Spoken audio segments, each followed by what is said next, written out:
Yo, what's going on, guys? DJS here, CollectiveKicks.com. This is part 2 of a customization to this Flyknit racer. And you can see I removed the fly wire off of the shoe, and I painted the midsole black. In the previous video, link in the description for that if you guys wanted to see it. But basically, I removed the fly wire, and I just didn't like the green look after I painted the black midsole. And I really like the way that these came out. And this is a tutorial for you guys to remove the fly wire if you guys are so inclined.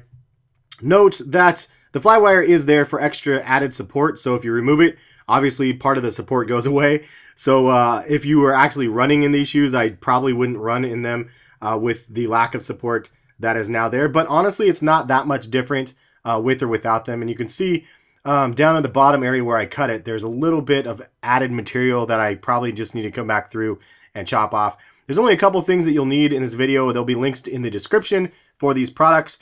But basically, you could see this is how it looked originally, and I really didn't like the look with the green on the thing. So I thought, well, maybe I can go ahead and paint them. And then I was like, you know what, I can probably cut these off. And I was looking at the construction, and I was like, I'm gonna go ahead and do this. So I used a razor blade, a Gerber, or a basically a needle nose plier, and then also the seam ripper. This magical little seam ripper, very, very helpful. Makes things way, way faster than using the X-Acto, but a combination of both of them is actually really nice, and that's pretty much all you'll need to be able to make this happen. There's a little technique that I was planning and using to this to make it better, and basically that is to snip it at the top area where the laces are, and then you can see once you snip it at the top area, then you can grab it with the needle nose at the bottom and then pull it all the way through. So since I cut the top, I can pull it all the way down, and then I'm going to go ahead and cut them all off after I get them all removed. It is a little bit tough to move them down. You have to be kind of firm, especially around the swoosh because of the paint on the swoosh, but you just keep pulling, and eventually it'll move down. The Flyknit is actually pretty durable, so I didn't have any snags at all on any of this stuff, but you just got to grab this stuff and move it down as low as you can. The other thing is, it's every other loop, and you'll notice as I'm doing this, there's every other loop that actually has the fly wire hoop over the lace hole, and so the other ones are kind of hidden. You have to cut them in half, and then you'll be able to pull it down on one side and then pull it up through the other. As you can see right here, this is what I'm doing, and so this one is an example right here. I'm pulling it down here, and then you can see where I cut it right there. Now it's down through instead, so it's just like that, and then I can just pull it down through the bottom and then pull it down through the other side as well. So that's how I was able to do this really, really quickly and really efficiently. I didn't do this on most of the first shoe, and this was kind of something that I discovered that was easier as I was doing the second one. So as you can see right here, I'm just pulling it down and pulling out the other one.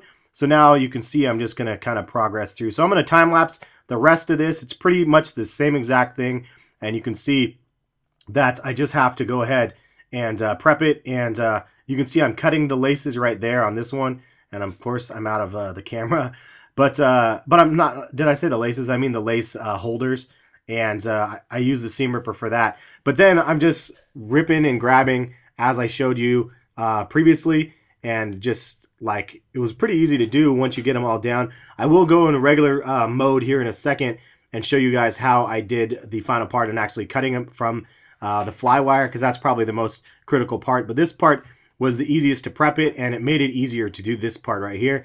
So now that we have fast forward all of that, I was going to use this one and think, I was like, oh, maybe I could do that and use the seam ripper, but really what it came down to is using the razor blade, and it was way easier. And you just got to score it like what I mentioned in one of the other videos for the Prime Knit tubular tutorial that I did, like the Wanna Be Easy.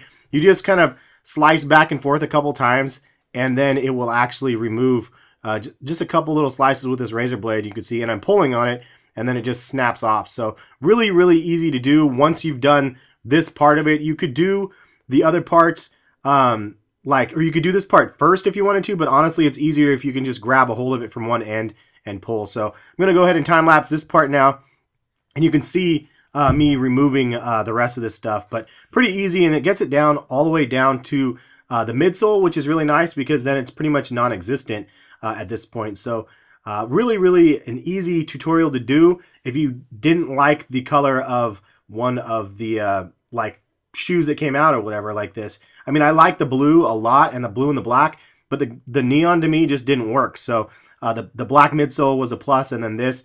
Now, a note: the black midsole was not really easy to leave black.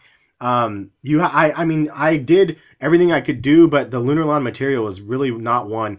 There is all the Flyknit, the did I say Flyknit again? I mean Flywire in all its glory. But here's an up close look. I think it looks really good. Leave a comment. Let me know what you guys think. I always appreciate your guys' feedback. But it's a really simple, subtle custom that I think just makes it look a little bit better.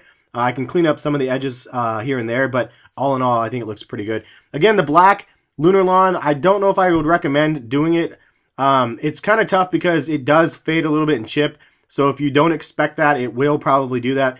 I don't know. I have to figure out a way to make it so it doesn't. Unfortunately, because of the Lunarlon material, no matter how you really treat it, any pressure on that material kind of makes it chip away a little bit. So here's a look on feet, though, how they look. And I plan on wearing them. I'll give you guys some updates on Twitter and whatnot, and even in the description of this video after I wear them a couple more times. And if I have any magical little things to make it so it's right back in that area right there where it kind of chips off, and you can see like a thin line of the green once you wear it because of the compression. But all in all, I like the tutorial, or not the tutorial, I like the customization. Hopefully you guys like the tutorial, and thank you guys for watching. Appreciate you guys' support as I'm learning how to do some of these customs and just having fun with it. And yeah, I really like the look. It'd be cool to actually get a pair released that looks similar to these. Anyway, have a good one, guys. Thanks again for watching. We'll catch you guys for some more videos soon. Peace, guys.